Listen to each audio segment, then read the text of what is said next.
All right, guys, welcome back to another Real Estate Lunchbox. I'm your host, Leon Duncan. Yeah.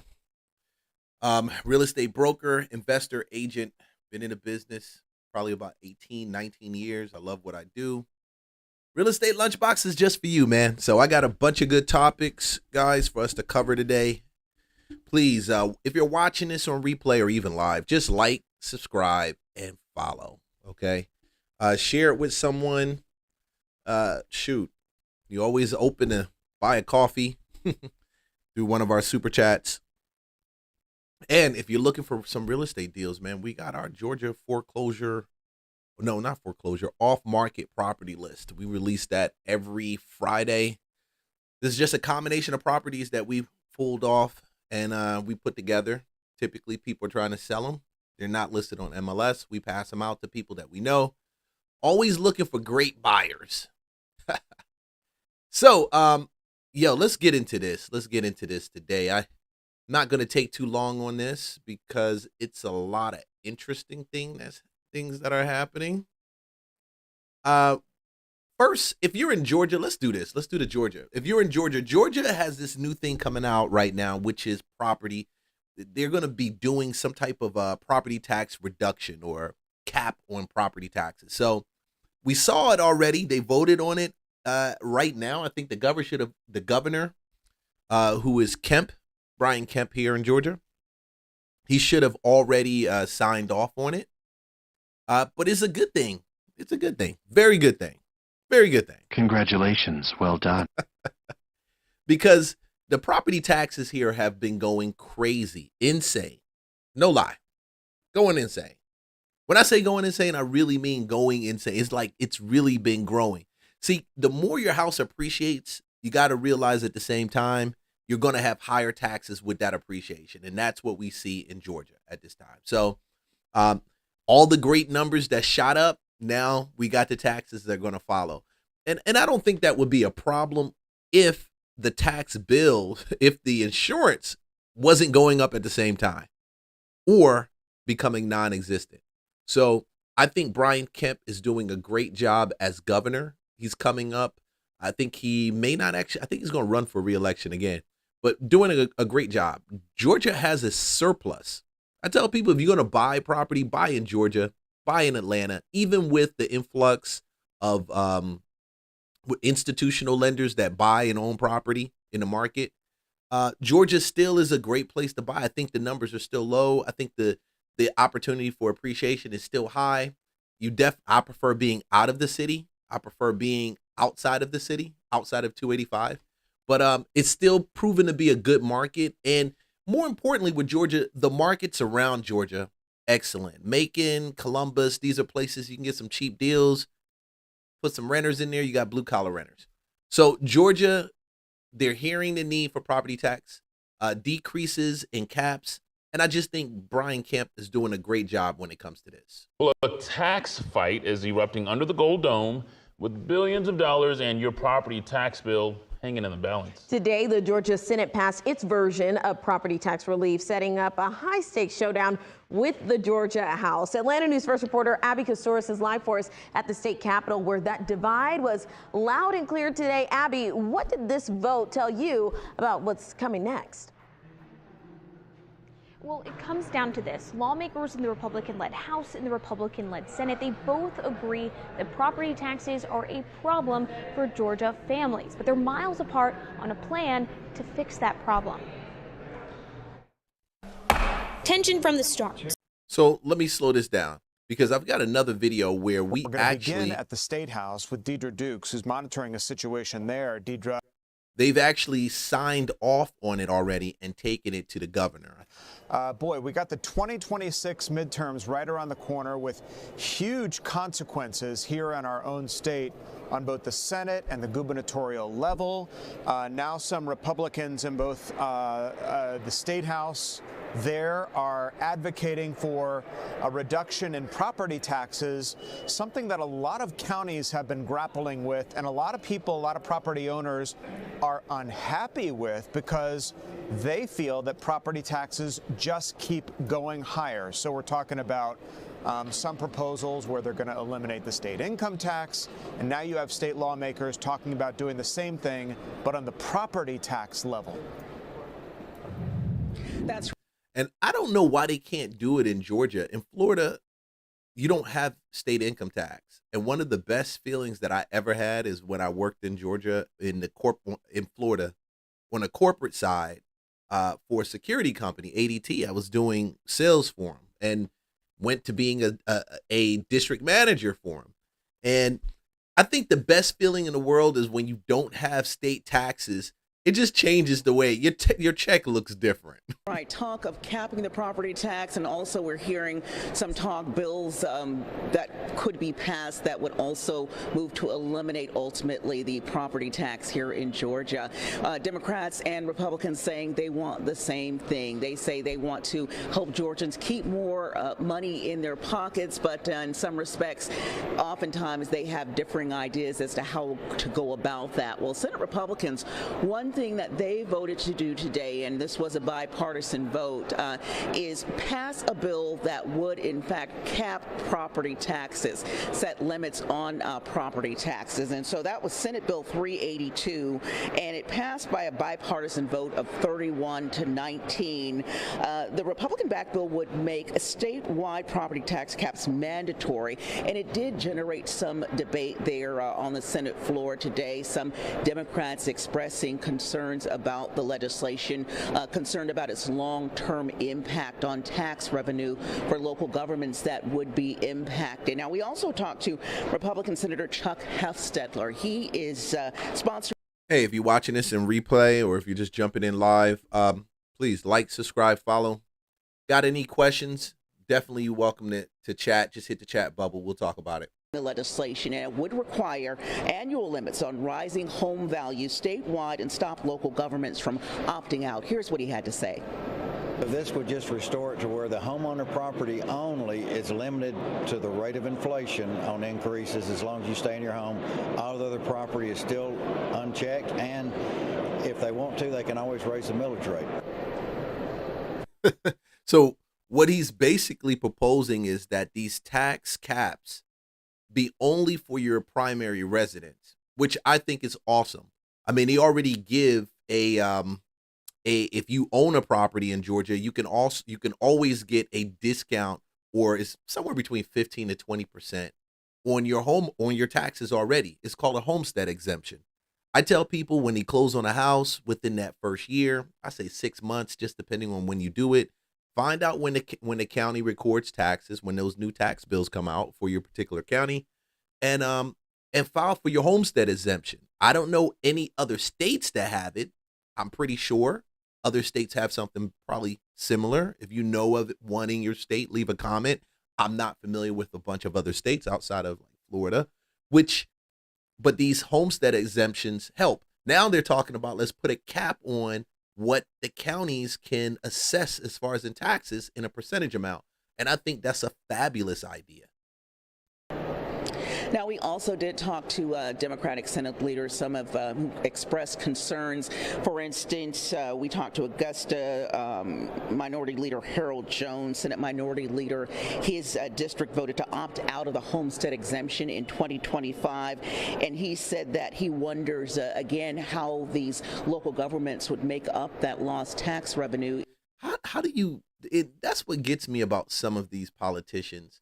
Knowing that people are struggling, man, how do you vote to opt out of the homestead exemption? It's so scandalous. It's so whack. You're basically saying, I'm going to charge you guys. I'm still going to charge you guys, even though all the other counties are capped or they have homestead exemptions. Well, homestead exemptions, they're going to charge it. That's why you got to be cautious about who you vote into office, man, because they go down to the state and they vote against some things that I believe that we need to have as homeowners and people who have property or deal with real estate or in that space. This is a good law. It's nothing bad. And God knows they got a bunch of other stupid stuff that they come up with.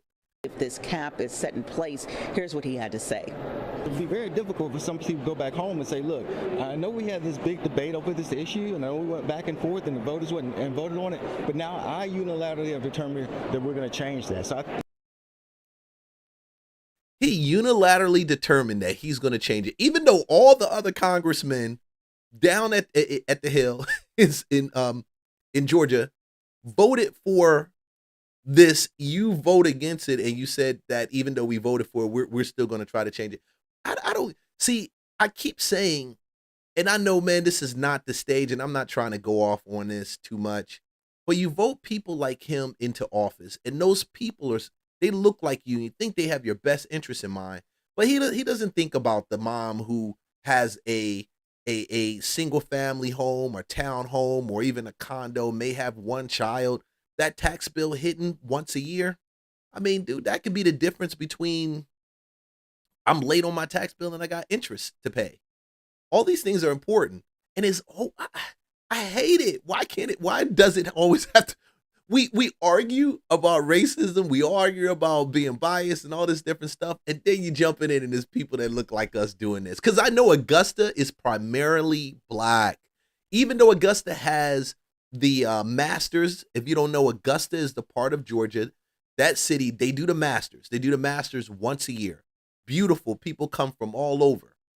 They have houses in Augusta that they rent out somewhere between $3,000, $5,000, $10,000, $15,000. $15,000 either for the weekend. I've heard of it being $5,000 to $10,000 a day. A day. I know an investor who owns several properties down there in Augusta. So it blows my mind. The revenue is there and all the other stuff that they do, but they still want to tap homeowners' pockets. And most of the time, these are people you vote in, you fought for them to get into office, but they feel there is a better way. Feel is a better way. The bill is very problematic. We're only 2 years in. And again, that bill did pass the Senate today, so now it heads over to the House for consideration. Important to note that the House actually also has its own bill package that it's trying to pass in regards to property tax. Of course, we've heard a lot about how the House Republicans are moving to eliminate altogether property tax by 2032. So a lot of Georgia. This is the thing. This is why I'm Republican. This is why I stick more to the Republican side than the Democrat side. When there's opportunity to make the lives of the people better, and you can still fill the coppers so you have reserves for the state, they'll do it. I think it's an awesome idea. It makes Georgia very competitive with New York, with Florida. And we're going to cover another story with Mark Zuckerberg leaving California. See, these are the reasons why you have people like him leave states. You overtax them, you tax them too much. And I don't know if they really don't grasp the idea that they serve the people. I don't know if they get it or not. But people move to Florida because of that, because of the tax benefits. You want to incentivize people to move there. More benefits, more people coming there. Legislation around this subject, Tom. In fact, we did hear from the House Speaker.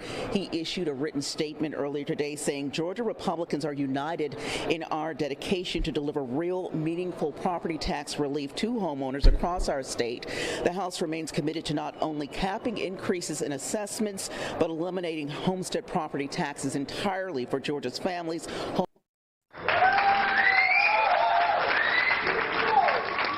Go Georgia. Do it. Homeowners and hardworking taxpayers. So we can expect over the next several weeks, coming months, to hear a lot about what's the best way to accomplish this if any of these bills actually make it across the finish line and onto the governor's desk for his signature.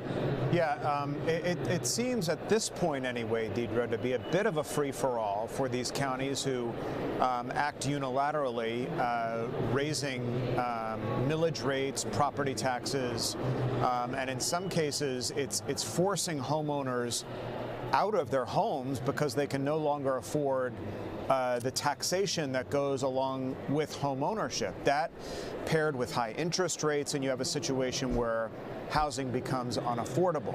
So I wonder if the interest there at the State House is more on the side of regulating and, as you say, capping these taxes, or is there another push and just as an aggressive one to sort of eliminate them altogether? Well, that's what they're going to be looking at here in coming weeks, is which, of the bills are the best, whether to cap property taxes or should the elimination of taxes altogether, should that be the route to go. Of course, you'll hear on the other side concern from lawmakers who are, they say they want to do something to help homeowners as far as alleviate some of this property tax burden that's on them. But at the same time, they're concerned that, hey, if you cap property taxes or you get rid of property taxes altogether, that revenue is just going to be generated somewhere else, whether it be through a sales tax or something of that nature. And so they're saying, you alleviate the issue in one area, but then you stack it up in another area. And so I would pay, and I don't know about you, tell me how you feel. I would actually pay taxes in other areas to take it off of the property, because most of the time those are areas that you actually are taxed based on your consumption. So if you look at Florida doesn't have a state tax. They do very, very well. Okay, very good. They've got an influx of businesses. You're gonna see higher taxes when it comes to sales tax and some of these other areas, but not bad. It's still livable. I lived down there for about 2-3 years, had no problem, and I enjoyed their tax setup. I don't understand this, and I don't know why these lawmakers actually do this stuff. This is what drives the growth. Do we get more people buying real estate or not buying real estate? Because when you close on a property, that tax bill that you close on, and if you don't know this, whenever you close on a property, they're going to pull the tax from the previous owner, the person you're buying it from. If that owner had let's say they didn't have an exemption on there, you're going to inherit that property based on, well, not inherit it, but you're going to start paying taxes based on whatever their tax rate is on that property. When you turn around and you file that homestead exemption, then you're going to have the discount on your taxes. And it means a lot, especially when your insurance costs are going up. So I think because the market is changing and we're going into a different type of economy, I keep saying this, we're not in the same economy that we were before. The money is moving different. The people are moving different in government. And slowly and surely, we're going to see more things on the tech side and all these different things begin to evolve. We have to be in that position to take and to be able to handle that change that takes place for your family, in your home, paying your tax bill, all those different things. So every county, every city, every state needs to make changes to how they tax their residents and constituents. That's really the concern among those who kind of raise the red flags in regards to some of these bills. Do you get the feeling, Deidre, and since you hang out at the State House a lot for your reporting, that this legislative session is busier than others because we're in an election year? Well, of course, it's no surprise that we heard starting last year with some of the elections late in the year about affordability. That's become the buzzword. And so we are hearing from Republicans and Democrats in regards to a lot of the legislation that we're seeing in regards to, eliminating the state income tax, efforts to do that, efforts to cap or eliminate the property tax the exemption, that we really are seeing more of that as we move forward, as we head into the midterms, because it is, in some corners it's seen as something that they'll be able to run on here in coming months. What they were able to do to help ease the financial burden on Georgia residents. Yeah, as you say, that affordability issue, a hot topic running into the 2026 midterm elections, and it'll be interesting to see how. Yeah, so affordability, since it's a big issue, I applaud the Republicans for getting on it now and saying we're pushing for total elimination for state tax. And then also a huge reduction or even a total elimination for property tax. We are probably the only country where they tax us left and right. And last time I checked, we had the Boston Tea Party to go, right? That was the reason for the Boston Tea Party, the reason for the revolution, American Revolution, why we were voting against the British. all these different things because they were taxing us too much, and we're backing it. We're backing it. I think we're taxed like 3-4 times before we even get our money. Insane. Well, 2 times before we get our money, and definitely after we get our money, we still pay sales tax when we buy stuff. So they need to do that. I'm all for it. And I think, I hate the fact that Democrats aren't getting in line with something like this. It shouldn't be a conversation. Republicans are trying to do this and they're all for this. It should be a bipartisan thing. I think it should be. It affects everybody. So I don't know why you would say, I'm not going to rally with Republicans or around this idea. That's why we don't have any type of unison or synergy.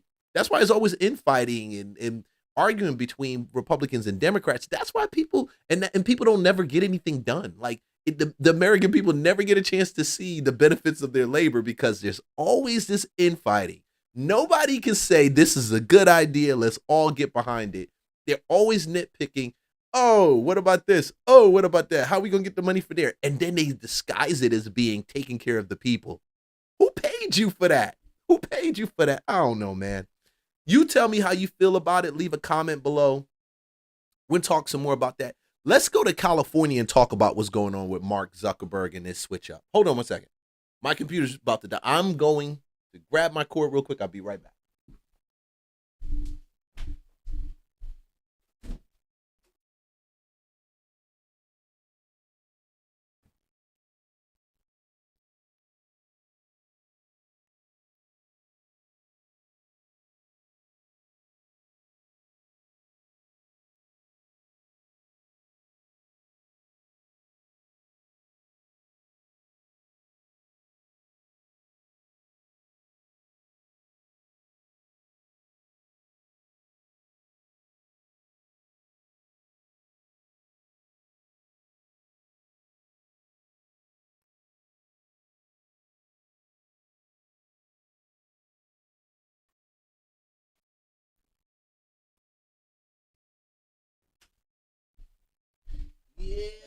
Yeah. I'm still standing. Yeah. I'm still standing. Yeah. Man, it is raining over here in Georgia. It's raining outside. Drizzling. Drizzle. Gizzle, my nizzle. Gloomy. There's still sunshine over here. God is good. I told y'all he love y'all today. Did I tell y'all I love you? He love y'all. Yeah. Okay, cool. Let's roll. So we going on to, let's go to this next one. When I saw this story, man, with Mark Zuckerberg, I said, this thing is crazy. But I think this is what's going to start happening more and more. I said Florida has that great tax rate, so we saw a lot of companies move out of Cali. Zuckerberg finally decided he needs to be closer to Hawaii, where he has his bomb shelter in case there's some nuclear war, or he just needs to go underground. Yeah. I wonder if he really saw that. There's a Prime. I saw this show. It's in the second season now on Prime. It's called Fallout. When I see that, I see like billionaires and people like Mark Zuckerberg building those underground bunkers. And my wife messed around and saw another movie called Billionaire Bunker. It was a show. I think it was a French show. It was dubbed English, but however. But man, Mark's just trying to be closer to Hawaii. But speaking of Facebook, Mark Zuckerberg is upping and leaving California. He's just bought a multi-$100-million house in Florida, which has now been nicknamed the Billionaire Bunker. And it's because there's pressure mounting in California to... This is no lie. I haven't watched this at all. I haven't watched it. And you see what he called it, the Billionaire Bunker. I have not watched this at all. This is I literally took the clip and I started playing it. Implement a one-off 5% wealth tax on everyone with a net worth of over $1 billion. Now, for Mark Zuckerberg, that would cost him a small $11 billion in tax. And I just don't understand these left-wing states, especially in the United States, where you do have competitive tax between the states.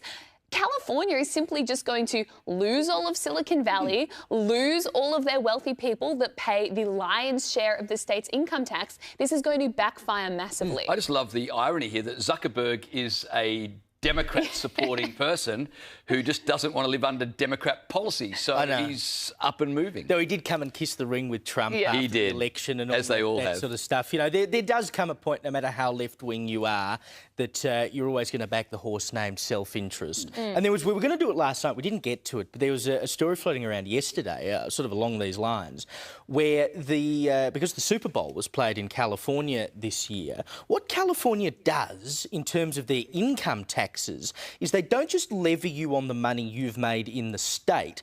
They levy you based on how long you've spent in the state and what the entirety of your wages are.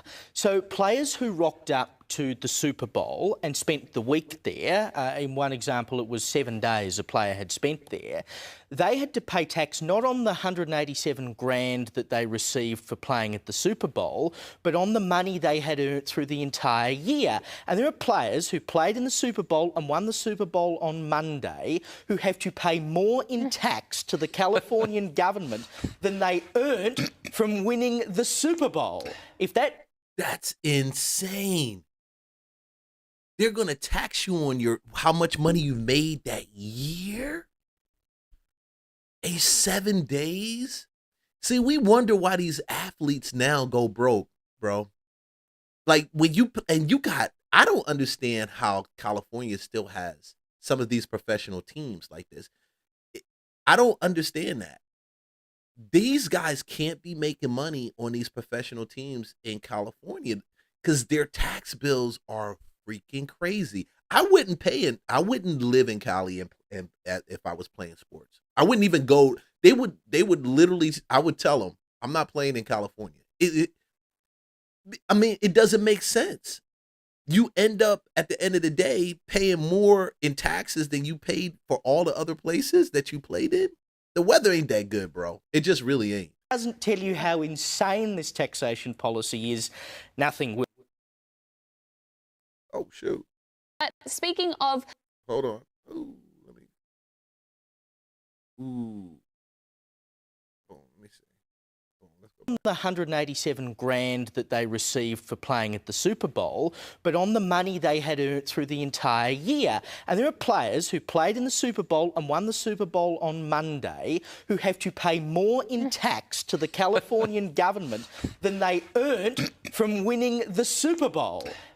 All right, cool. You know what? I think I cut it right there because he starts going into a completely different topic that's not even relevant to this. But at the end of the day, I can see why he's moving, man. Cali has some of the worst tax situations that I've seen ever before. Ever. I've never seen anything like that before. Never. So when I get ready in the morning, I'm always looking at what's happening on the housing market. Like if they got any new housing guidelines that come out. Listen, you can get ChatGPT to also send you any updates or trends. If you don't know how to do it, please do that. I love using AI to leverage stuff like that. But this tax, I didn't even this part here blew my mind because more people are actually staying. I saw this one halfway through. I was in an appointment and it was, I was getting the clips together. I saw this one halfway through. I can't believe that more people are staying in their home than ever before, but I get why.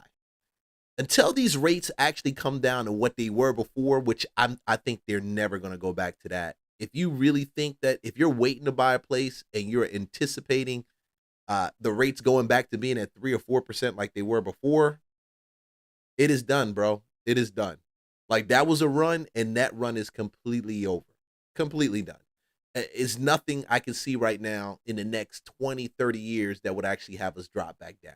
Unless something catastrophic happens, the market slips. but we don't even want it to go too far down, because the more lower your rates are, I mean, you run the risk of what is it? Hyperinflation, right? Either way, man. But people are staying longer. For millions of Americans, the housing market feels stuck. And that might be because it is stuck. Americans are staying in their homes for the longest time in a quarter of a century.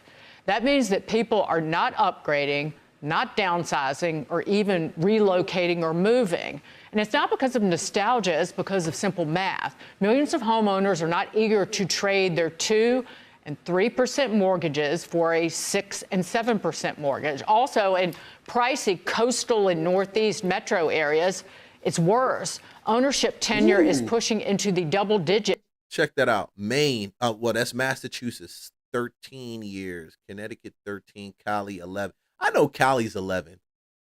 I'm surprised Cali's actually this low. I would expect California to be more towards 15, because I give you a perfect example. I got someone in my neighborhood who moved from California, family. They legit paid out of cash, paid cash for the house in the neighborhood, in our neighborhood. And damn well, some of these houses are 300, 600, 500,000. They pay cash for this mug.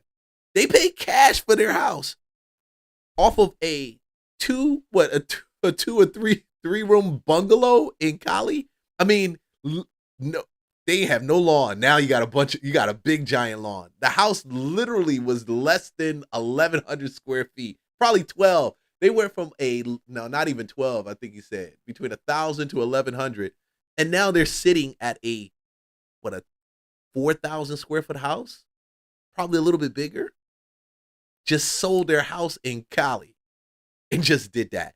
See, people, when we start realizing that we control a lot of this stuff, we buy stuff and we do shit simply because we want to do it. If we can think ahead, to me, that was brilliant.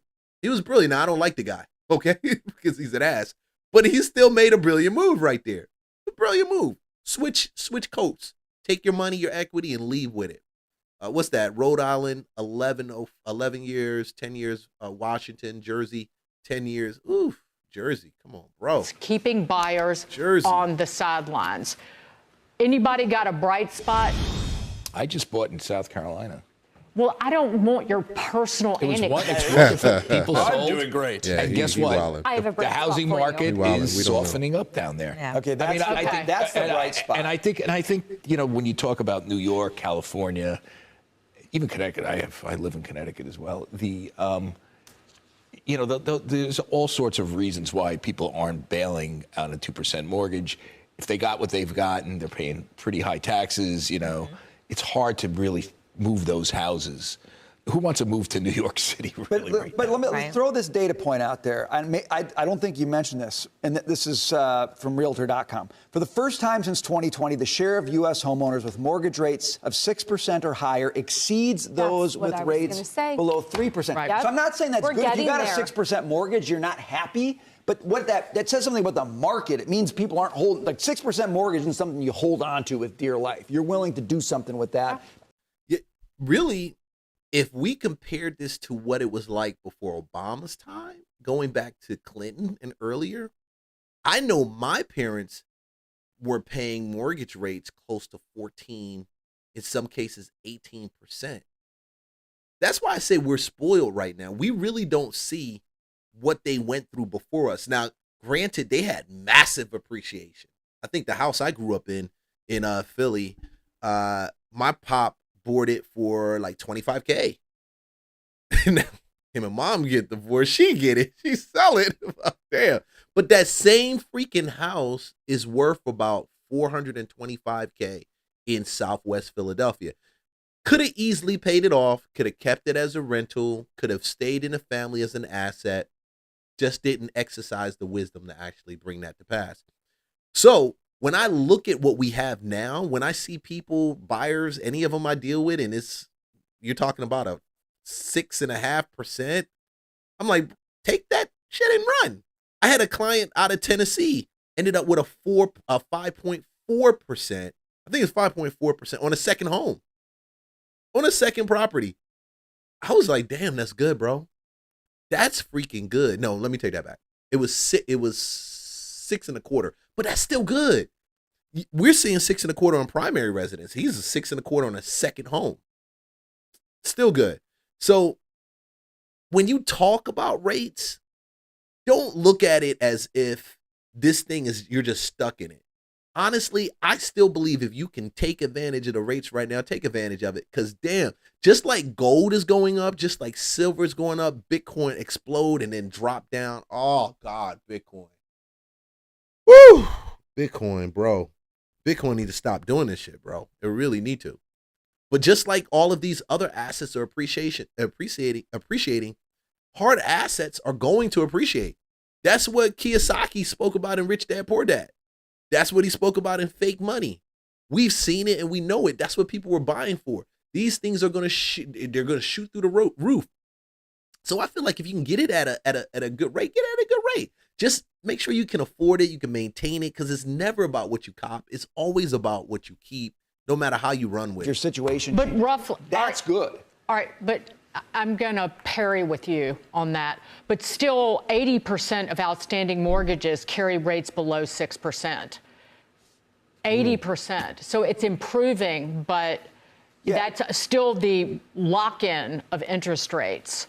But it's only going to go in one direction. Like, it's not going that whatever the ratio is, it's getting more skewed to people with higher interest rate mortgages. Again, I don't want you to have a high interest rate mortgage, but it just means this whole idea of like, I can't let go of my 3% is melting away, and that's what's going to change the housing market as long as you continue to get more supply on the market. Yeah, but those places you mentioned that are skewing the data is not a supplier's market. I mean, New York, there's not a huge supply of new homes in New York.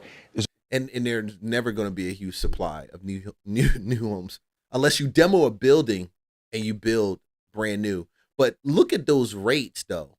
Those rates, people keep buying based off the rate. I'm going to tell you, this rate conversation is always one part of the deal. It just means your bill that you pay every month and the interest they charge you, right?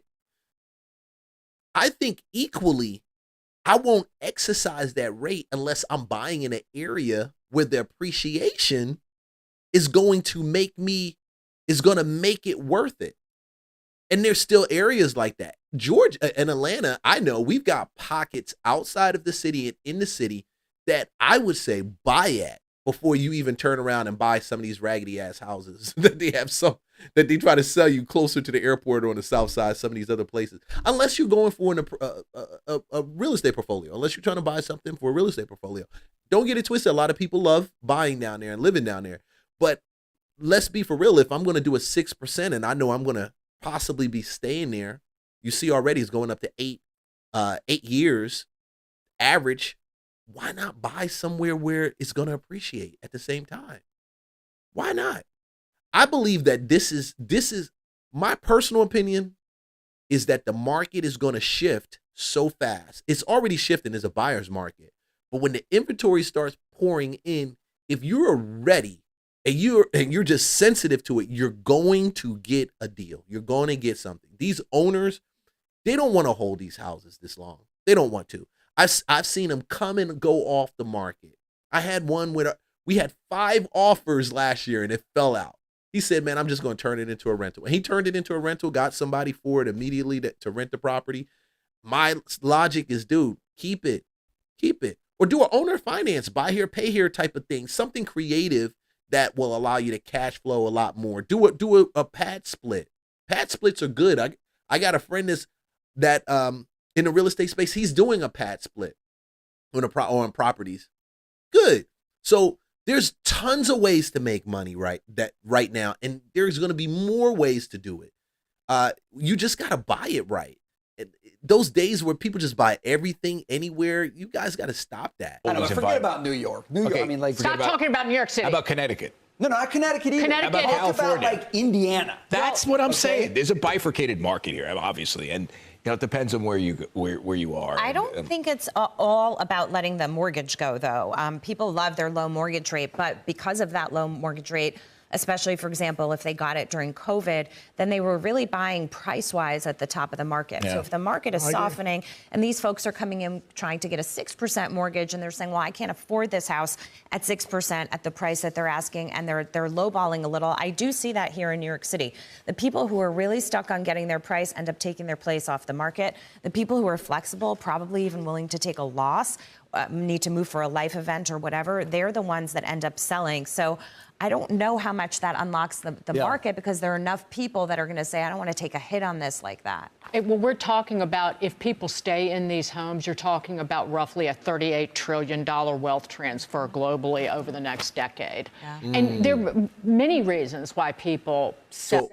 So over what they mean by that also, over the next decade, as the baby boomers begin to die out more, some of them are starting to die right now, okay? That wealth, because they held the largest amount of wealth in the U.S. up to this time, that wealth is now going to go to their children and their children's children. A lot of these people don't want to deal with the property. A lot of them are going to turn around and just sell it, either for what they can get. Some may try to get a little bit more, fix it up. They try to be some investor like. I see that all the time. Yeah, they're going to do this, then probably get the investing bug. But either way, it's going to flood the market with more inventory. And if you are able to actually snatch up stuff or get in a position where you can buy it and then resell it, you can make money in this upcoming market, this upcoming play. Okay. Join the Georgia real off-market property list. The descriptions in the link is actually in the main description. And but it's worth it to me. It's worth it, because when we go looking for some of these deals, always I find people that just don't want their stuff. And you wonder, like, dude, why don't you want this? Like, damn, this is a piece of land. I mean, granted, sometimes it's landlocked, but I can pay somebody to park their car here. You know, you can charge somebody to park their car here, but hey, they do what they do. But as that happens more, as more of that wealth transfers over to the children of these baby boomers, these guys are going to liquidate and sell it. To me, when I look at society right now, a lot of people, and it's weird, back probably about 2016, 2017, it was always about buy and consume. I'm seeing people want to have less. They want to have less. They want less responsibility. They just want the money. They're just concerned with having some reserves in their account to do whatever they're going to do. Who knows? But at the end of the day, they sell it. And I can't drop the belief that assets make you money. Liabilities take money from you. And this is the thing. So because they don't understand assets, because they don't understand what's going to take place, they just want the green, which is being devalued left and right. Like, that's why we can only get a certain amount for our dollar out of bread. Like, people don't get it. These assets are always going to go up. Silver, gold, man, I've been buying that shit since it was young, since I was freaking, my wife told me, stop, you need to go buy silver, and go start buying it. Bullion, jewelry, Bitcoin. If you just focus more on assets, you don't even got to get real estate. I tell people, buy REITs. Find and investigate, do some research on a REIT program, REITs, that would actually real estate investment trust too, that will actually, that you understand first, you like that model or you like their business model, put your money there. Because it's always going to give you some type of you're always going to get dividends on it. Most of them, all of them, you get dividends on them. Sometimes I'll see a dividend from a REIT every freaking month. I'm like, dude, I need to buy more of that stuff. Because the more of those things you add over a period of time, your checks become pretty comfortable, you know? So there's multiple ways to get involved in hard assets. And these assets, don't let this shit fool you. Don't let them scare you on this. Because I'm always of the belief, it doesn't matter how the market is popping. You're always going to, if you're actively in it and you're interested, you're always going to bump into somebody that just got to sell their shit, and they want to sell it really, really fast. Really, really fast. Let's see what else they got to say. And move.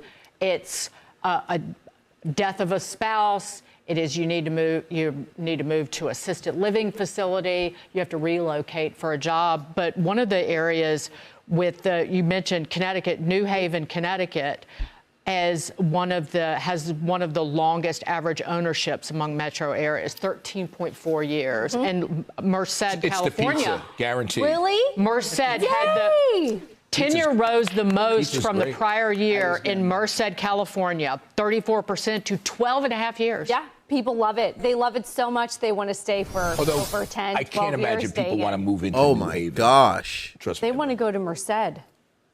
Home owner tenure rises fourth quarter 24 to 25. California Merced 34%. Wow. Florida 18. I can see Florida. Man, I want to get back to Florida, bro. I ain't gonna lie. I love Georgia, but I'm starting to really just want to get back to Florida. I just want to be at the beach. I want to go to the beach when I want to. I want to stream and see some shit outside my window that's a sea. I love Georgia. It's so much money making down here in action, but still, bro. They may want to go to Merced. Quickly, Dagan, you talked about that $1 trillion in wealth that's being held up, which is why, and I think maybe it's been Steve Moore who said this, but correct me if I'm wrong, where you want to see home price increase slow but not totally collapse because there are so many homeowners who are sitting on wealth, and you don't want to see that wiped out if prices really start to fall. So similar to how we were talking about inflation earlier, you want wage gains to go faster than the price increase of the house, but you don't want the total house to actually fall in price because you have a lot of wealth tied up in there.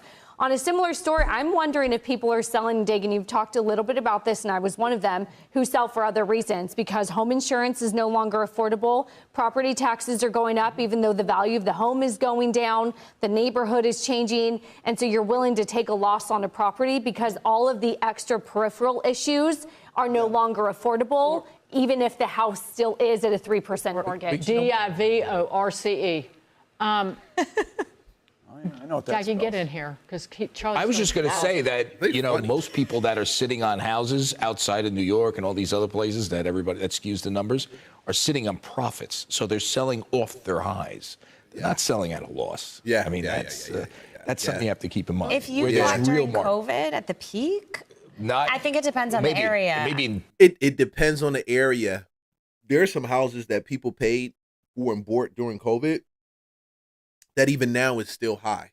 It's like they paid premium and then it went up past that. So it just depends. You can't. I think that's a general statement. But maybe outside of Florida, I don't know. Florida, you had Florida's some been crazy. lately. That's what Florida's I mean. different. If you Florida bought had some during- appreciation and then it came down. It's coming down, though.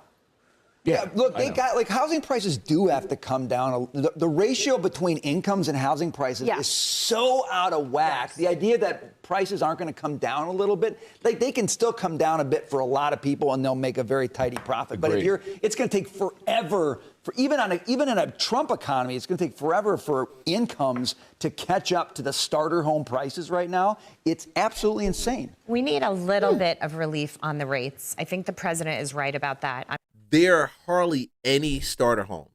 So when I'm saying this, the concept of a starter home has actually changed.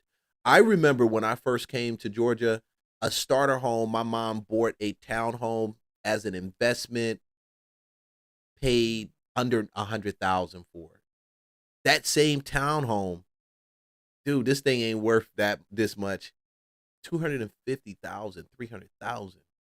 So that would be ideally a starter home, under $100,000.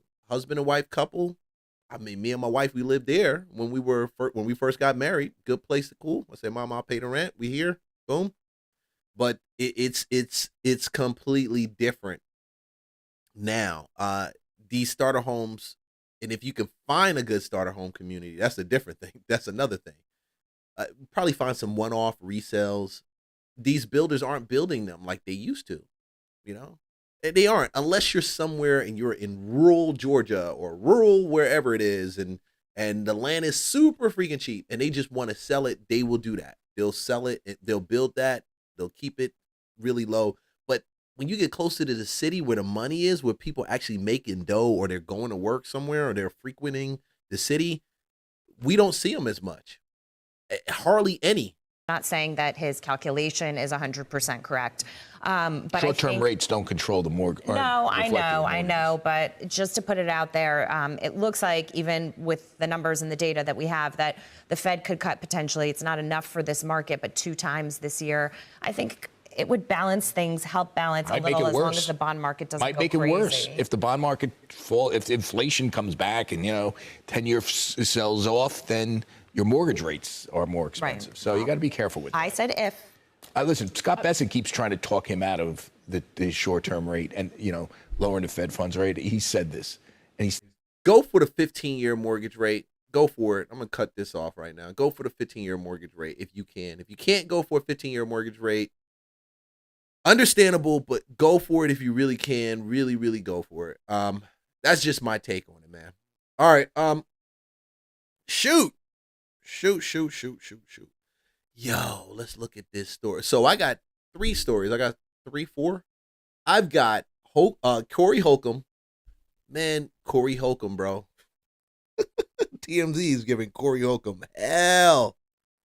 I've got some recap from some of these Latinos. Some of y'all Latinos out here are really, y'all funny. Y'all don't like this Bad Bunny thing. And I heard it. I was looking through the flips. I got a chance to check out that Jay Morrison interview because he just did Jay is back, social proof interview, Jay Morrison. I'll cover some of that. And then also, what was the other joint? What's this other one? Oh man, dude, we gotta get. You know what? I want to hit this one. Let's hit this one real quick because I think this is really bananas. This is really crazy. This actually made me a little nervous. And this is in Georgia. This is in Atlanta. This is right outside of Atlanta. Right outside the city. Convicted in the gang murder of 2 children. Clayton County prosecutors are telling us how they used video and other evidence to win that conviction. Channel 2 investigative reporter Mark Winnie obtained some of that video. Michael White, about 9 days before the murders on Libby Lane, inside of the Rolling 20 Crips headquarters in DeKalb County. There were tears being shed when the first guilty was texted to us. What we're looking at is Michael White right here in the middle with other gang members. Michael White led a double life. Teacher of 5th grade children at Tony Elementary in DeKalb County and hardcore Rolling 20s Crips gang member. And that led him into a double murder of 2 children, 11-year-old Tatiana Coates and her 15-year-old brother Davion on Libby Lane in Jonesboro, October 22nd, 2016. Say Clayton County Deputy Chief Assistant District Attorney Lakarian Blunt. He was kicking in doors at night and killing children and going and teaching children in the morning. An assistant DA. Wow. So, just perspective. Jonesboro, where this happened, south of the city, south of the airport. When I say not too far south, you go to the airport, Atlanta airport, it's probably about 5 minutes away. You hit the city of Jonesboro, probably 10 at most, 10 at most, depending on the traffic. But it's right there. So he's a teacher in DeKalb County teaching elementary school children, and he's also a Crip. And he killed 2 kids. When I saw this, man, this thing blew my mind because, I got kids, man, and I'm like, dude, imagine one of my kids' teachers killing another kid, killing a kid, even if not in his class, just a kid, period, and then coming in to teach him. Georgia's been notorious for gangs. Prior to, and a lot of people don't know this, and I think some of y'all see it. If you can go back and watch the BMF, a BMF show by 50. Yeah, it's a show, but it really kind of documents Georgia's history with gangs in some low-key way. And then the documentary BMF also shows it too. Gangs were notorious down here. Man, when I first moved down here, no, actually before I moved, I came to visit Georgia one summer. Me and my brother came to visit my pop, is he going? He like, I ain't messing with Philly no more. The woman don't want me. Congratulations. Well done. I said, all right, go. So he moves to Stone Mountain and he's down here. We come to visit him one summer, playing basketball like we normally do in Philly. We hooping, doing what we do. Bro, this dude come out of nowhere. Yeah, who want to get down? Now, I'm like, 12? My brother's like 6, 7? Down with what? What you talking about? Homeboy, man, down with the folk. And if you don't know folk, I'm going to put y'all deep. Folk, follow our Lord King Satan. Yes, that was the gang, folk. And their colors were black and white. I remember it like the next day because I was playing basketball with that joker and came down, elbow right in my mouth. I'm like, damn, nigga. Right on my tooth, like right there. But Georgia's been notorious for that. We stayed away from that. They had a Red Dog unit back when BMF was really running the streets in Atlanta. When I came down here, BMF, it was just at the end of BMF. Yeah, they had the Red Dogs they are the reason why BMF got taken out. They were going, it was a designed, the task force only job was to find gangs and hem them up. You could be walking down the street. Oh, you got them colors? They roll up on you, hem you up. You got it. Like, and they don't even have charges. Like, they'll make shit up and it'll drag you out. They wanted to clear out Atlanta prior to the 96 Olympics. And the Red Dog unit played the big thing. But I noticed this term. After I moved back down here, came down in 2000, started just hanging, just being in Atlanta and everything. Everything was cool up until roughly, say, about 2010, 2012. It's just a spike of gangs. And then people don't want me to talk about it, but it is the truth. You had Spanish gangs, which was different. You had cartel types.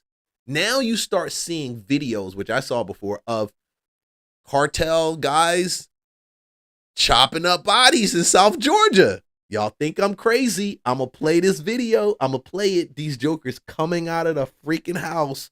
They went in with the person on the Airbnb. They left out with a bag.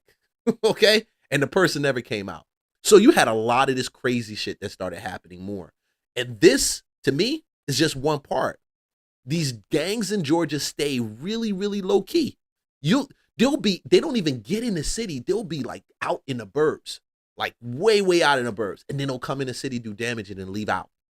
This shit is different down here. Different. Francois. 2 innocent lives were lost. They had nothing to do with gang activity. They had nothing to do with gang activity. Prosecutors Blunt and Francois say Monday a Clayton County jury convicted White of 44 counts, including murder and gang charges. Evidence suggested ultimately someone else was the trigger man? Yes, 2 people.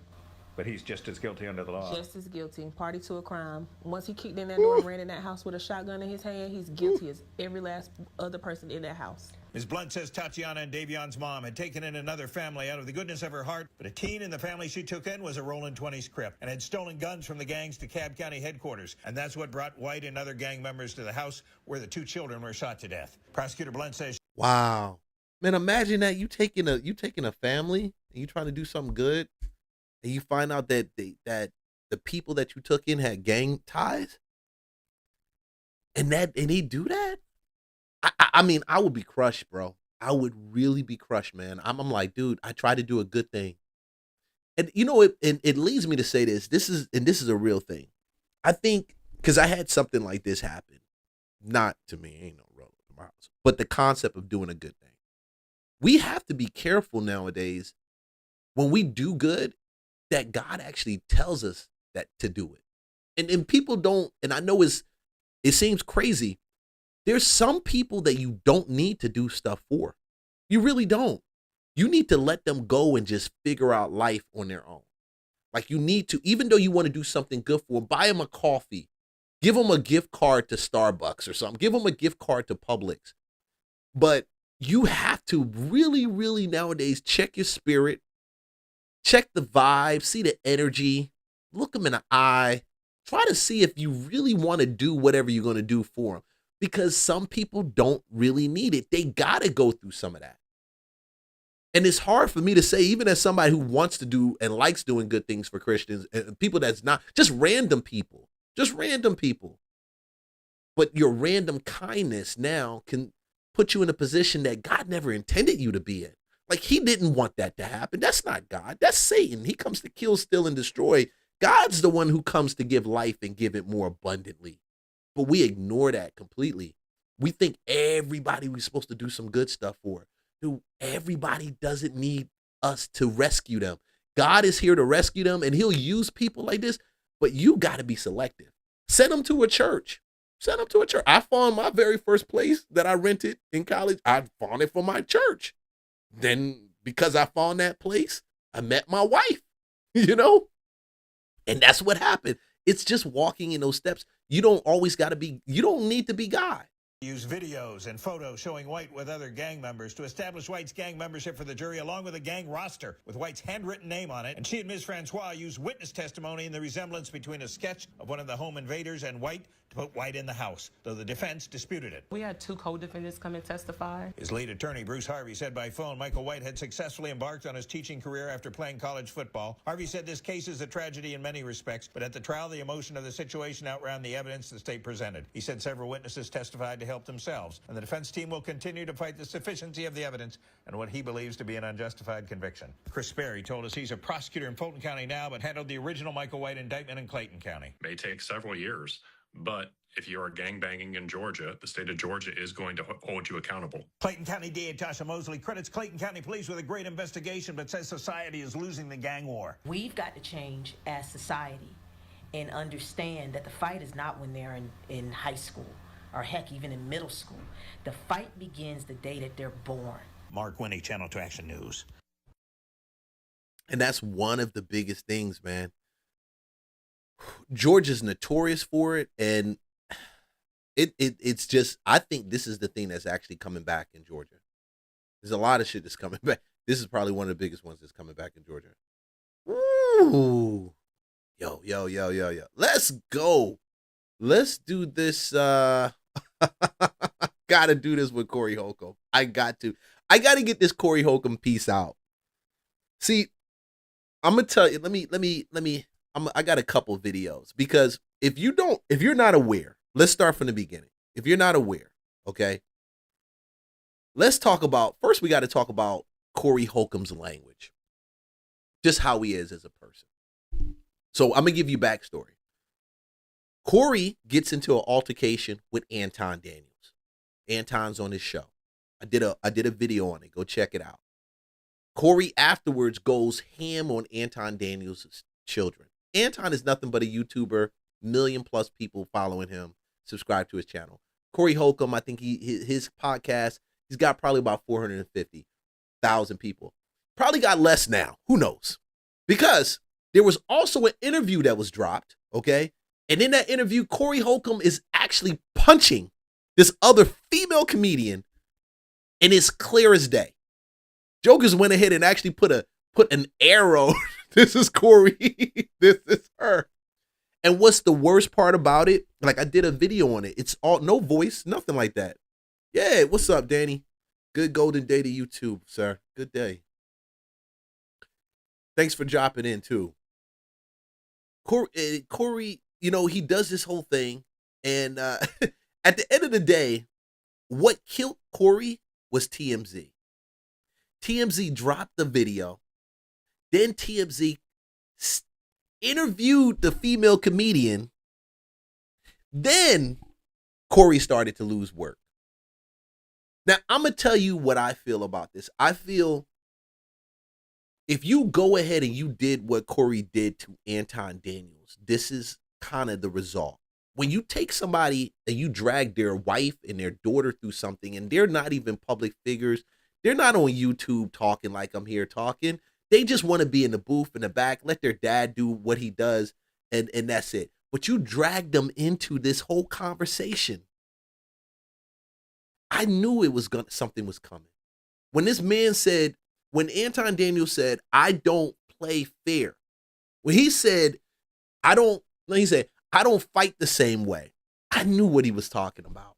Because in a matter of 72 hours, this video that was filmed probably a year ago comes back, resurfaced. Insane. This is why I say knowing who you are and your identity is how we need to move in this earth.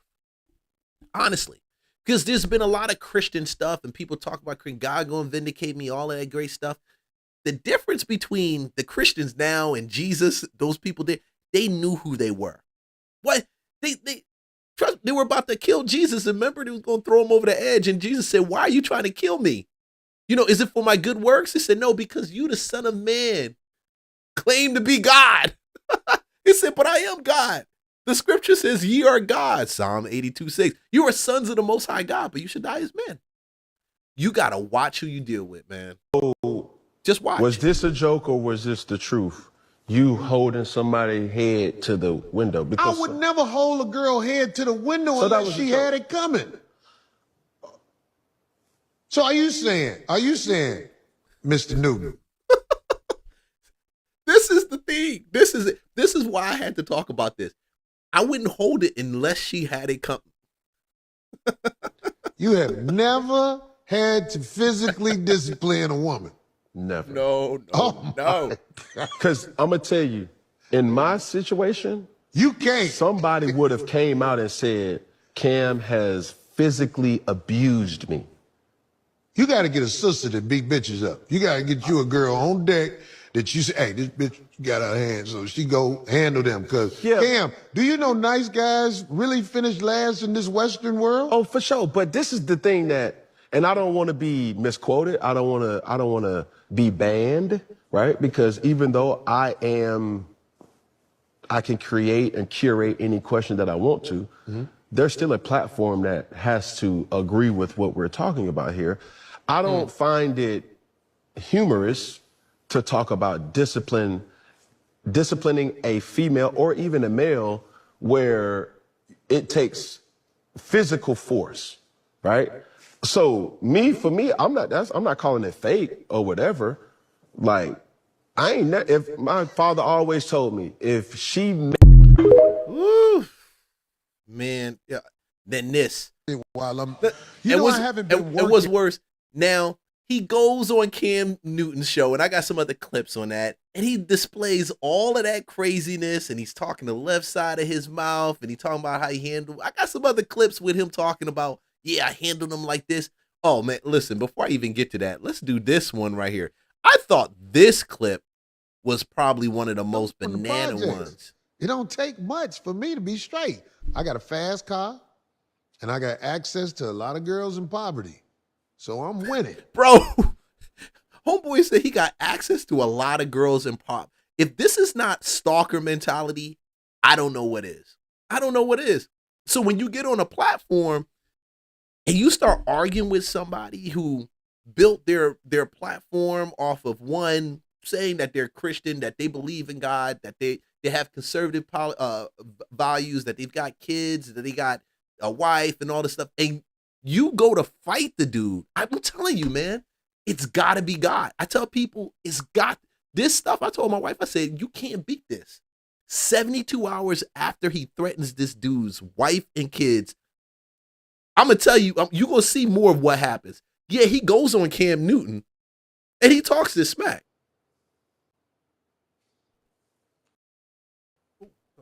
That's access to a lot of girls. And matter of fact, you know what we want to talk about? Let's talk about relationships. You can give it to one. Oh, I got some more. Then fucked up. Hold on, no, let's go back to that one. Let's go to this one. Women in poverty, I can control them better. A girl who can't afford to say, fuck you, Corey, I'm gone. She just can't afford to do it. So I take advantage of that. Now, that might be wrong, but like it or not, that's the truth. Anytime, especially a man realizes that you down bad, you hard on life, and they got a resource that can help you, they know one thing. You more likely to put up with more than a woman who got her stuff together. And she's not wrong. I had a car accident when I first came to Georgia. I love that Chrysler. I got it from Philly. It was my hoopty, my squatty, my $300 car. Didn't want to impress nobody. I just needed to get from point A to point Z. Point B. Crash into a couple. I felt moved with compassion. Remember I told you already, sometimes you don't need to do good things for people. I was moved with compassion because they didn't have any insurance. And even though I had a squatty, mommy still told me, dude, dad still told me, keep insurance on your stuff. So I kept insurance. I got an insurance check and I still could drive it. My dumb behind. I don't say dumb. I'm not going to talk bad about that scene because this is already in the ground. Goes to their house knowing that these jokers ain't got no insurance. and I'm giving them some money because I'm just moved by compassion. Like, I'm like, bro, you know, they didn't know what I was coming for. They just know I came to see them. They probably thought I had the cops and I was walking in and I was probably wired or something like that because they were scared as heck. But I changed my perspective on a lot of things when I saw the guy come out of the, I didn't know if this was her, I'm pretty sure it wasn't her husband, probably her boyfriend or something like that. Fiance. He didn't care about her because when I saw him come out of the back room, she opened the door. He came out the back room. Hey, what's up, man? Blah, blah, blah. And he's like, okay, I'm going to leave out. I came to talk to y'all. They got 2 kids walking around there in diapers. You know, your heart get filled with some compassion. He said, I'm going to leave out. And then she started talking, oh, I don't even know what we're going to do. We can't afford to pay you. And they don't know I'm coming with a check. I'm coming with a bag, you know? But the whole vibe turned from what it was to, I got to pay you to play. And so women, I said, if this girl thought that I was going to come and she was going to smash me, she was going to bang me. She was ready to go. The vibe was there. She was there. She was ready to go. She's like, oh, well, you know, you want some water? You want to sit down? Want to hang out for a second? Da, da, da. I'm like, I'm only popping in and popping out. I just wanted to get, and I went right to the point. Listen, sis, I just want to give you this. I just want to tell you God love you. And I'm banging. I'm going. I'm ghost. I'm like, I'm going towards the door and you feel those vibes. Women, he's not off because women, and you can spot the ones that are like that. Hopefully you do. A lot of guys prey on that. So what he's talking about, yeah, Corey probably would have took her and did what he wanted to do and be like, yeah, all right, it's good. That's it. And it's sad. It's sad that these guys are praying like that. But this joker turns around now, he's complaining. You know, I haven't been working a lot of my gigs. I lost a lot of my gigs. So, by the way, thank you, TMZ. I lost another gig today. Gary, Indiana on the boat. Y'all got me good. Y'all got me good. Stop crying. At the bottom, right there, boom. The whole video altercation. You mean that TMZ should have did what they did to him? I'm glad they did that. I'm glad they put it out there because the girl couldn't even turn around and get the judge to rule in her favor. They both had restraints against them. But she really needed to get charges placed against that joker. He really needed to get charges against him. This video wasn't even out. It came out a year ago, but nobody put it. I don't know where TMZ all of a sudden came out with it and did it because the video's not. No, let me take it back. I said I gave you wrong information. The video was done, but based on an interview that they had, they did not know about the video. She didn't know about it. Somehow TMZ got it from somebody and they dropped it. Of course, it's sensational, right? Of course. Now his life is effed up. Y'all got me good. I'm losing gigs. People are saying, Corey, the optics of that video. And yeah, y'all got me good, TMZ. I'm about to be out here on welfare. I'm about to be out here on welfare. Somebody got to explain why I ain't got nothing no more. You're not going to be able to buy no more Hocula. Can't buy Hocula. Nope, because the jacket that you were looking at. I'm going to have Proclubula. He joking about it, but he really feeling it. $1,500. That's funny. Yeah. Man, I lost a gig today. When they told me this one canceled too, I was like, God damn, all right, now it's getting bad. I'm talking about I done lost some real, you dig. All because it's certain places that are ran by the people that will listen to a TMZ. I ain't never lost no gigs before. Like, we have people saying stuff about me all the time. But they never said anything about him with this type of video, though. See, it's different when people talk about you. And it's completely different when they talk about you and they bring receipts. And they want to show you these receipts. TMZ says it. Oh, it must be true about this guy. TMZ, you see what you caused me? You got to do something about that. TMZ ain't calls you that, bro. You cause yourself that. Corey Holcomb, to me, in my opinion, he is probably the lowest level of comedians. He's funny. He's the court jester, and he will argue with the smartest kid in the room, or even the other kids that are they just do the homework and just do the work. Clown. And this is the effect of what happens when you deal with a clown. Now, even though the podcast, I've always wondered this. This guy goes on a podcast and he invites this other guy that does what, 1.5 million subscribers, and Corey, you only have 450 subscribers, and you've been 450,000 subscribers. You've been around, you've been in the business since back in the day. You got to realize something is wrong. You got to realize something is wrong. There's no way that this kid should be able to outbeat you, pace you, all of that stuff. But stuff like this, to me, it makes me think, because some women like this stuff. Bit of a trigger warning, but I actually like men like Corey Holcomb. See? I really do. Now, I like men like Corey Holcomb. Now, this becomes a completely different conversation, because if my daughter came up to me and said she likes men like Corey Holcomb, I would lock her in the room and have my wife go get some holy water. We got to cast the demon out somewhere. Oh, no. Because how do you do and she has 7,000 likes or hearts or something like that on this.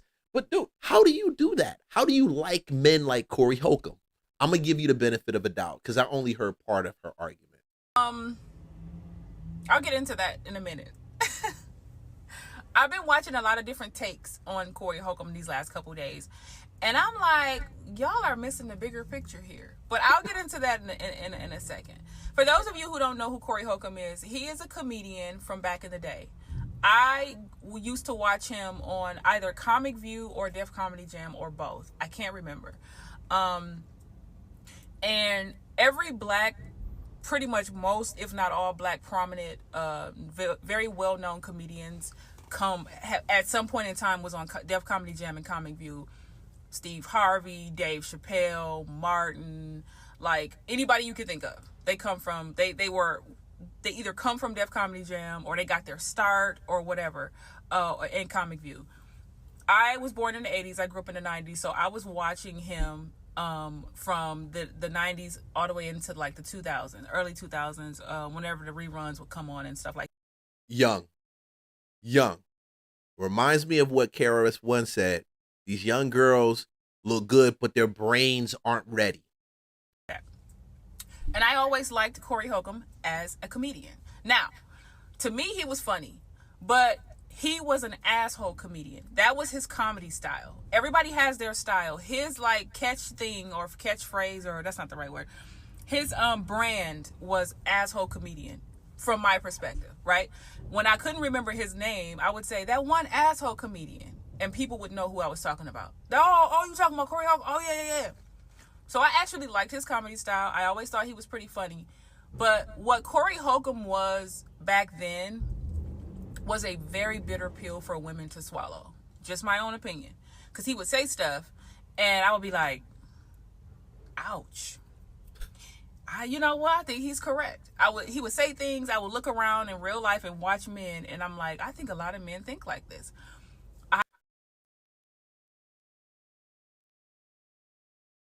Sis. My God, bro. Whoa, man. Whoa. It's so many different directions I can go with this, but the thing that just jumps out to me the most is, why do you just want to be abused verbally and emotionally? Like, why? Why? And I tell women that when I talk to them, I see them, when we have conversation, any of that, even on response to videos that I do, why do you want to be abused emotionally? I keep saying this all goes back to how you identify yourself. Do you identify yourself as just a woman who had a dad and the dad left and you just had a mom that raised you? Or do you see yourself as a daughter of the king or a child of God? These things have different words that people throw around so religiously, but there's a certain amount of confidence that's actually in it. And I know why this confidence is there, because we can latch on to some of these material titles and hold so dear to them, and they don't do anything for us. But we don't latch on. But when we realize and latch onto the real title that's given to it, like our true, authentic identity, all that other stuff, they go and they come. They come and they go, all that stuff. This is a woman that doesn't know who she is. And this is why men treat some of y'all women the way that they treat y'all. Some of the worst ones, some of the bad ones. If you're a woman and you're listening to this type of mentality is what gets you caught by some of these men that are predators out here. Take more time and work on your mind before you start dating these dudes. Because I don't care what they say about how smart and smooth women are and yeah, she got this. If a Negro wants you, he gonna say whatever he wanna say to get you. And I know I come from the school of Negroes that said whatever they wanted to say to get you, you know? And God had to change my heart, but that's the truth. It's the truth. I started to learn how, like, the secret ways that a lot of men think from Corey Holcomb. He was one of those men that made me start paying attention. And that is what I appreciate about him. That's one thing. And that's the thing, the secret way that men like Corey Holcomb think, not men in general. Because a lot of men don't think the way Corey Holcomb thinks. Corey Holcomb has a tribe of men that think that way. He showed you how his tribe thinks, not how men think in general. And that's the deception. And he, like, I think right now he's just trying to get attention, maybe. But he's always been an asshole. And the things that he's saying, that he used to say back then, are exactly what all these men on these podcasts are saying about women now. Almost verbatim. So I was on to something to listen to him and pay attention to him, because it woke me up to, like, these men don't really care about you. These men are blah, blah, blah. He used to say stuff like, if we don't like the mama, F that kid too. Back in the day, that's the kind of comedian he was. A lot of people just now learning who he is or whatever, but he's always been this person. I'm telling y'all, I promise y'all. If you know, you know. He's always been this person. I think he might be more bitter, maybe because of his divorce. I don't know, but that man has always been a hot, stinking mess. Now, the reason why I like him is because I like any man who is upfront and brutally honest about how they feel about women, what they have done, what they will do, whatever. You can't help but to respect it. Okay. As opposed to what most men do, which is lie about who they are. They mask. And what she likes is the honesty of him, not him. She likes that trait of being direct. Like, I'm a slime bucket. This is what I want, and this is what I will give you to get it. That's what she likes. And that's, I think these words, and even though it sounds like it sounds semantics, sounds like you're saying semantics, it's still very important. You got to distinguish between a trait that you like of a person and then the actual moral character of a person. So when you say why I like men like him, you like the directness. You don't like men that trade items for sex. You don't want that. You don't want that, because you guys are going to trade items for sex. Women do that women do that. But I don't believe all women do that. But I do believe there is a good majority of women that will do that. I witnessed it, seen it. I told you the story earlier, what happened. Prepared to trade sex and booty because you thought I was bringing the cops with me to arrest you because you didn't have insurance when you hit my car. That's completely different, man. That's completely different. So if you're a woman listening to this, point out the traits. Don't say you like a man, because you really don't know him. You really just know what you know. Because if you wouldn't want to be that woman on the other side that got knocked out by Corey Holcomb. You wouldn't want that. They pretend to be something they're not, and they trap women, and then they show their true colors later. That's what most men do. And for those of you who haven't figured this out, most men think like Corey Holcomb. They're just not as arrogant and confident to come out and say it, because they feel as though they're not going to have all the options with women. And that's another thing. Corey Holcomb being an asshole works for him. I really believe that. It works for him as far as getting women. I grew up with men like Corey Holcomb, and I used to look like... Women, it works out. If you're a woman watching this, it works out because you like being abused. That's why it works out. It works out because you're addicted to the abuse of the abuser. It's almost like Stockholm syndrome, right? You're just addicted to the person, to your captors. You're addicted to them. So you're addicted to that. That's where the culture is trash. That's where the culture is trash, because you're addicted to that is a clear reflection of yourself, your image, how you see yourself. That's it. It keeps going back to how you see yourself.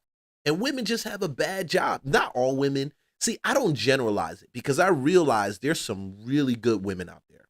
And there's some really good men out there that are just honest, good, stand-up dudes. You know what I mean? Like me, I could have turned around and bent that girl over, but why would I do that? First of all, for multiple reasons, I wouldn't do that crap. She already got 2 babies around the house. Nasty, you don't know what you're getting involved in. If she'll do that, she'll do that with anybody else.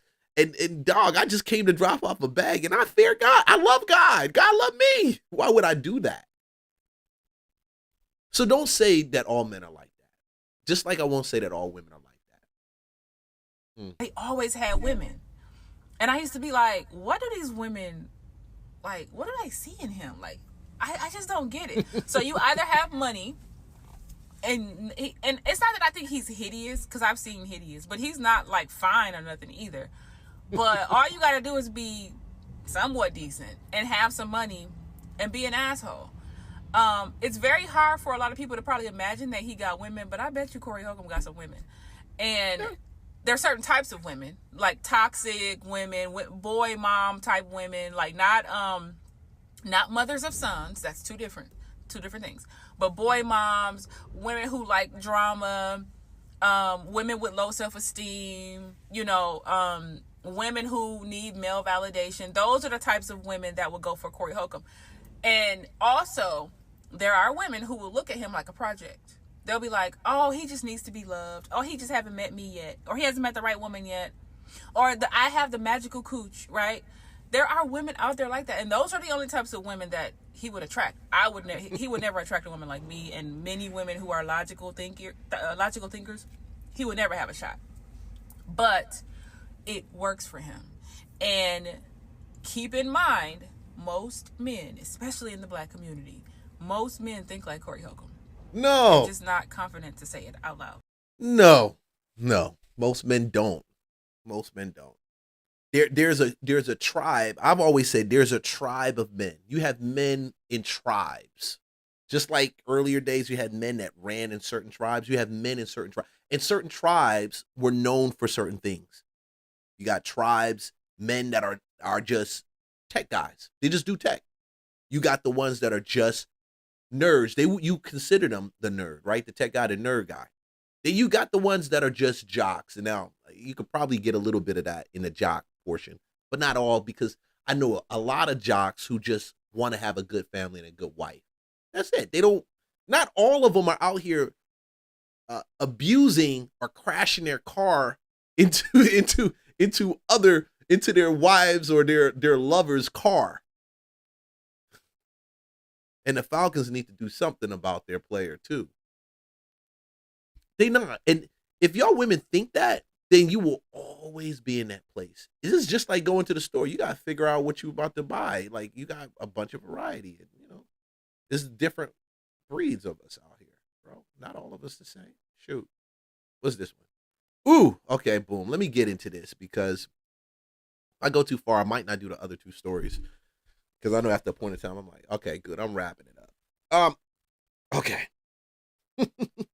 My man, Jay Morrison. Oh boy. Jay Morrison, man. What to say about Jay? I have mixed opinions about Jay, honestly. Jay did this interview on Social Proof, the Social Proof podcast. I encourage you, go watch the whole interview. It was great. It was very interesting because you heard so many stories about Jay Morrison over the course of the last few years. How he stole money from the Tulsa Fund, how the SEC was after him. I've seen guys, even cat over at Pocket Watchers podcast, said, yeah, he did a whole committed series to Jay Morrison.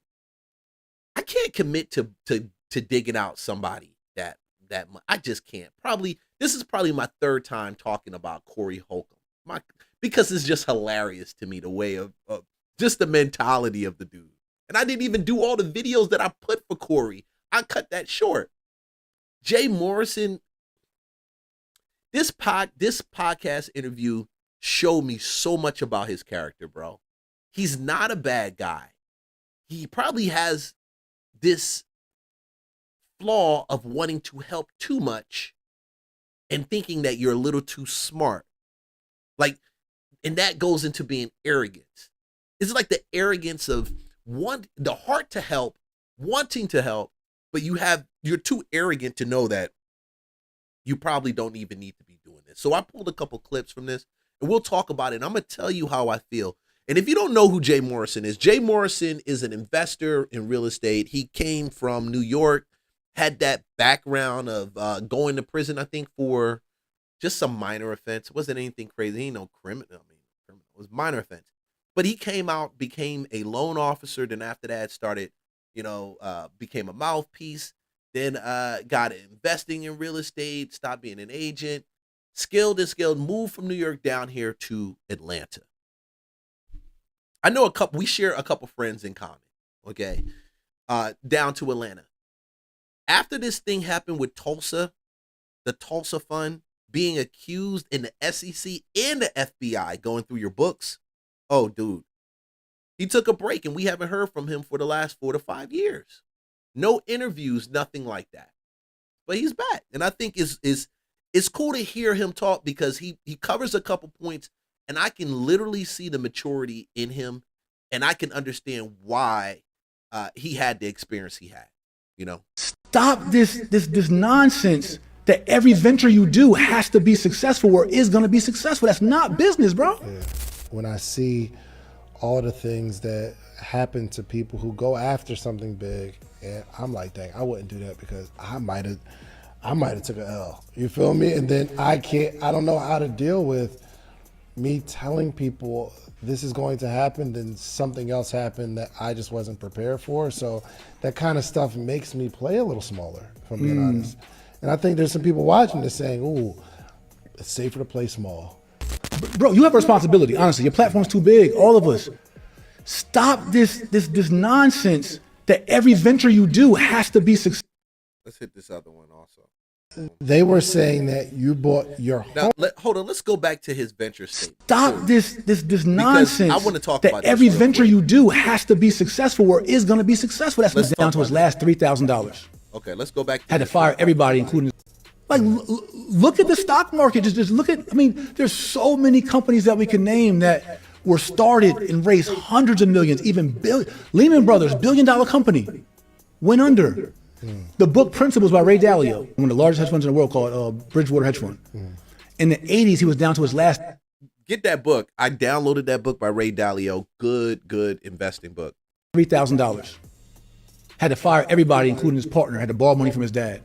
Now he runs the largest hedge fund in the world, the top 5. Was down to $3,000.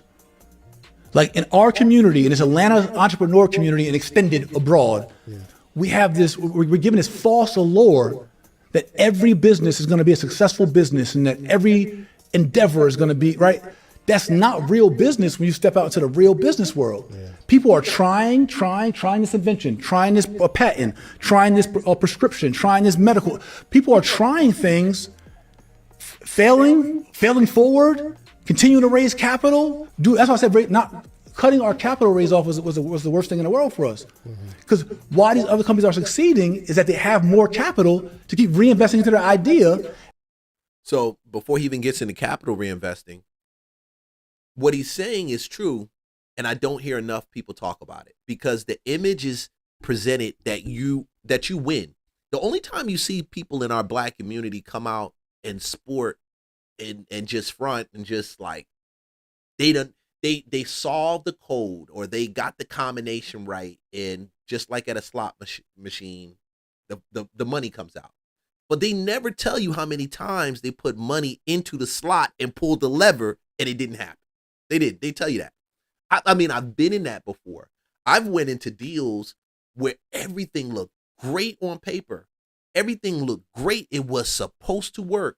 and in the middle of the deal, the market shifts and it changes. Or in the middle of the deal, you get 3 or 4 offers and none of those offers stick. And then your partner stop paying the bills. And they don't handle their responsibility because they don't like the way you doing it. But you're like, damn, this is my deal. Like, last time I checked, my name is on the fucking title. Excuse my language. Last time I checked, I took out the loan to buy the place. And that's what we get in the black community. We get that a lot. We get that. So it makes it hard to go to people and say, hey, listen, this is not working. We're not doing this. Because I just need my money. And I truly believe that's why we're capped. That's why we don't go too far. That's why the community, everybody can talk all these nice, great, and dandy things about, oh, yeah, wealth and legacy building, wealth building. The one thing that God showed me, and I'm going to tell you, wealth building, legacy building, it doesn't start with the money. It starts with actually what happens in your spirit and then what happens in your mind. That's where legacy is actually started and birthed. It's not birthed in physical cash. It's or gold or houses or jets and land and all that. It starts with the thinking. It starts with the thinking because you got to first know who you are.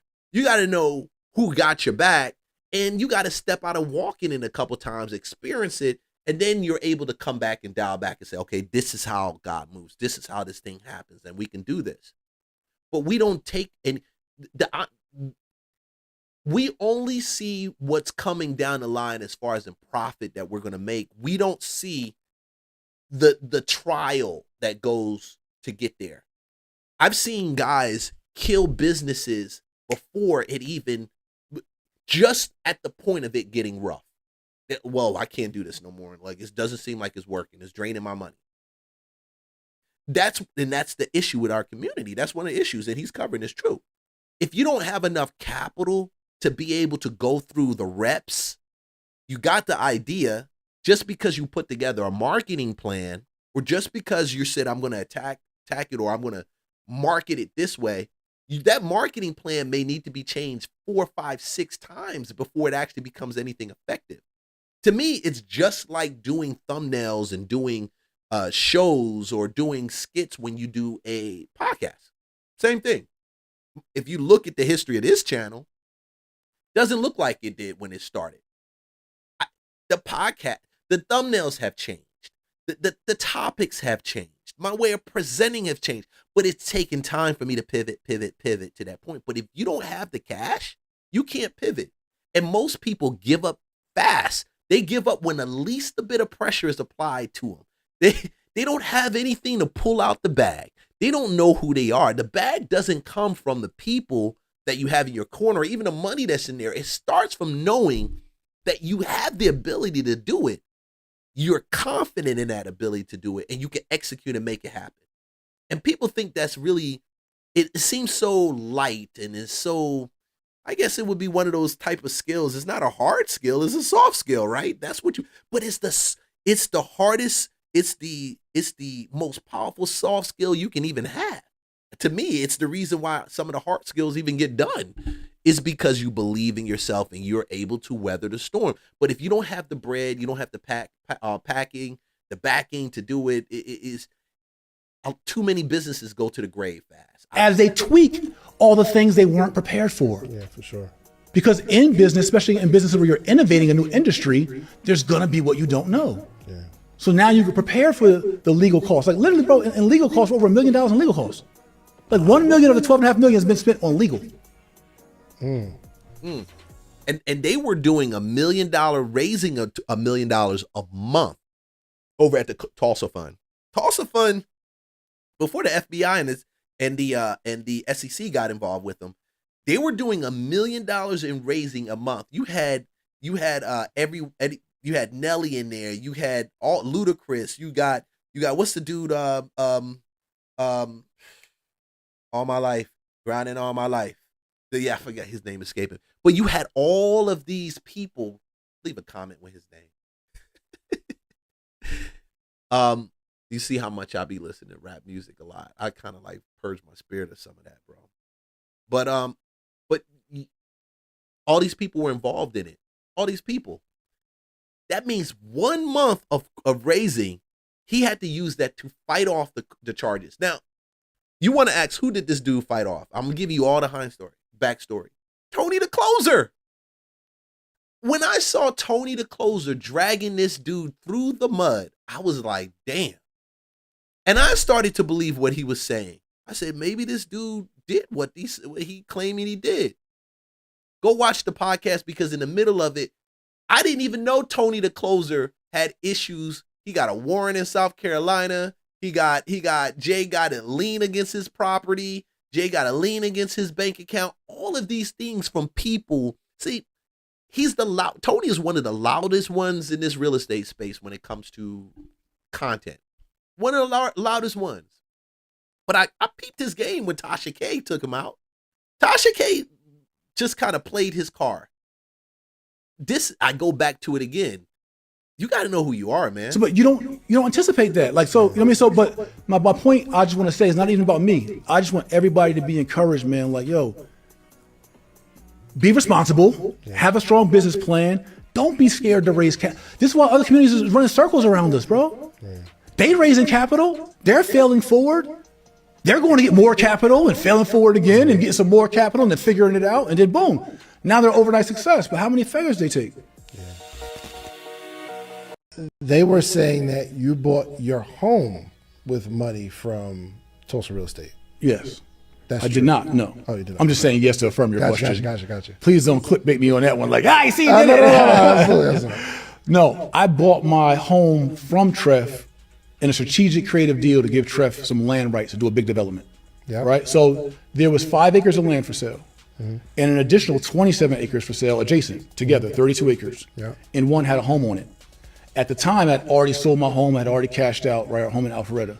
And so I bought the land, all 32 acres. Treff was down to maybe like $1.5 million or something like that. I bought the land with Treff Capital to be able to have a development opportunity for all 32 acres of land. Yeah. But Treff needed money back in his coffer, and we needed a home. So I bought the home from Treff at $20,000 over market value, put Treff's money back into, its bank account, paid over market value to say, hey, I'm being over the appraisal price. Like, I paid more than what it appraised for. Bought it from Treff and then gave Treff the development rights to the 27 acres. You can't tell me this dude is stupid. You can't. Y'all can clown him and put as much pressure on Jay Morrison as you want. The clarity, that creative deal, he had to have somebody walk him through it, and the paperwork needed to be, of course, top notch. But I don't think too many people would actually even think through that type of posture and creative deals. You can build a whole real estate portfolio off of creative deals if you structure it right. I've seen investors do it where they'll structure the deal and they'll take over the existing mortgage. That's called a subject to. And you will hear somebody in the corner say, oh, well, he's still in the house. No, he's taking the place on the title and he's paying the mortgage, and he didn't have to go get a mortgage for it. It's called subject to financing, creative deals. Creative deals, I keep saying, it's not about going to get a ton of money to buy a ton of houses. If you learn how to do creative real estate deals, you can use less capital than the guy next to you that will use it. And if anything, I believe that is probably the way you should be doing things. Because as an investor, it doesn't always mean that you come with a bag to buy something. Sometimes you come with the idea, the solution to solve a problem. And in solving that problem, that creative solution outweighs the bag that you would bring to the table. See, in our community, we got to stop thinking that the bag is the thing. It's not the thing. The solution, the creativity to actually execute the deal is the thing. You can win without having a bag. I would say it consists of, you got to either have knowledge, time, money, credit, or influence. And if you got knowledge, you got one of the 5. If you got time, you down to 2. People have taken out deals with knowledge and time, period. They don't need it. And I think that baffles the mind for a lot of the average real estate people, or these people that say they want to get into real estate. So they go and they dump money into a fund. My other take on this is this. I don't want nobody fucking money no more. Because I've been in that shit too, where people get your money, they want to do the deal, don't come out the way it is, they get mad. I learned that, and I'm glad I didn't learn it at 12 million. Nowhere near.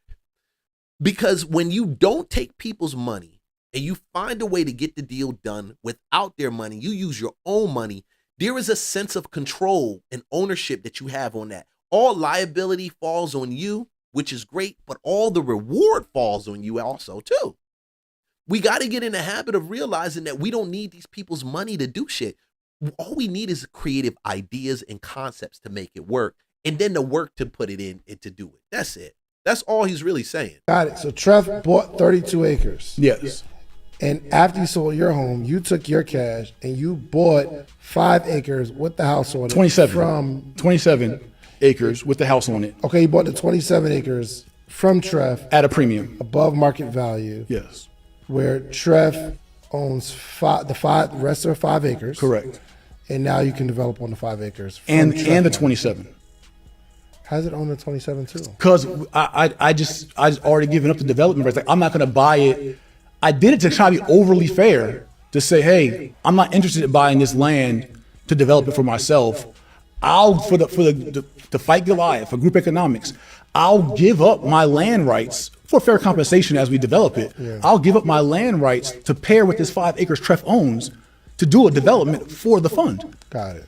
And in that, I covered all the taxes of the land, all the carrying costs, all the things. Trev didn't pay for anything that had to do with my personal residence. Got it. And I disclosed it. So Trev is not broke. No. Trev has money. We have some money. How much money is in your investors' portfolio? Around about.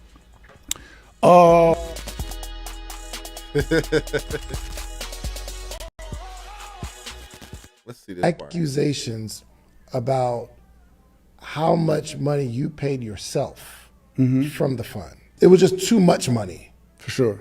So Not for sure, but the accusation for I know sure. you didn't do anything illegal because it's like, yo, they went through the books and we found we were clean. Can I cut you off, Mr. Interviewer? Yeah, please.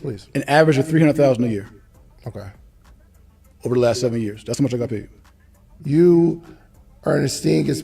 Now, I'm gonna tell you the interesting thing about this is, as a hedge fund or someone that moves funds, and you manage the funds, you're responsible for it. You hired a team, you manage the team, you're operational. 300,000 isn't crazy. It's not off, guys. It's not. People want to say it needs to be 100,000 or he's making too much right there. That's relative. And because he knows what he has to do, his job description clearly outlines what he has to do. And then you got to compare that fund that brings in that amount of money with other funds in the country that bring in similar amount or even less. And then you can actually say, is he worth 300,000? I think Jay was really worth the 300,000 or more. I think it was worth it. But I agree with the people that felt like there was not enough clarity or transparency with it. Not enough. I feel transparency is, like, with this situation, is very similar to the transparency you deal with when we're talking about Donald Trump. People say, hey, I want Trump to, he's not transparent enough. This White House isn't transparent enough. They don't tell us, because when you tell certain people things that you don't have to tell them. They just feel historically they've known or been told. You put yourself in a position to be just like your predecessors, meaning you can only move within the limits of the information that you provided. Don't change your mind. One, because they'll call you on it. Then secondly, you can't even guard against crazy stuff happening because everybody knows your business and they're drawing conclusions. I think there has to be a point of y'all not knowing stuff. I think it's nothing wrong with stuff not being known. As long as he stays to the guidelines of what he said in the trust, then in the fund, I'm cool with that. SEC pulled him apart, ripped it apart, didn't find anything. And Jay's back, I guess, man. So you see. Like Ernestine hasn't got paid since 20 or something like that. Ernestine got paid from the same money. Yeah. And she hasn't got paid since 2018, maybe early 2019. Okay. She's been out of the fund operation since then. Got it. Pre-pandemic. Got it. Hasn't gone peak. What were they saying though? Or they were saying that number is just they're just saying it's excessive. Bro, yeah, they were just saying. They were just saying. And that's true. They were just saying. People are going to say what they got to say about you regardless. It don't matter if you do the best thing, you do the least thing. You can argue with them. You can try to defend your point. They're going to be the way that they are. That's just the way it's going to be. When people's minds are made up, their minds are made up. And really, it's nothing you can do to change their perspective at all. So I'm a believer that we don't sit down and go back and forth with people with the intention of trying to prove our points or to justify us or validate ourselves. God has already validated us, period. He's the only person that we have to answer to. He's the source for our identity and or who we believe that we are, you know? And that's it. And that's all that matters. And out of that comes everything else in life. The love of my children, the love of the ability to work hard, the investment, the knowledge, the wisdom, all of those things. It all stems from who I am. So when I tell people, if I let somebody scale me back off of that, all they're doing right now is messing with your foundation, my foundation, your foundation. And eventually when things fall, they're going to say, I told you so. Hey guys, like, subscribe, follow for more content. I am out. I'm going to go do some work. Let me go do some other stuff, yo. Let me go do some other stuff. You guys be peace and God love you, man. Keep rocking. And man, you watching this a replay, please like, subscribe. I'll see you guys on the next video. Remember, Jesus loves you.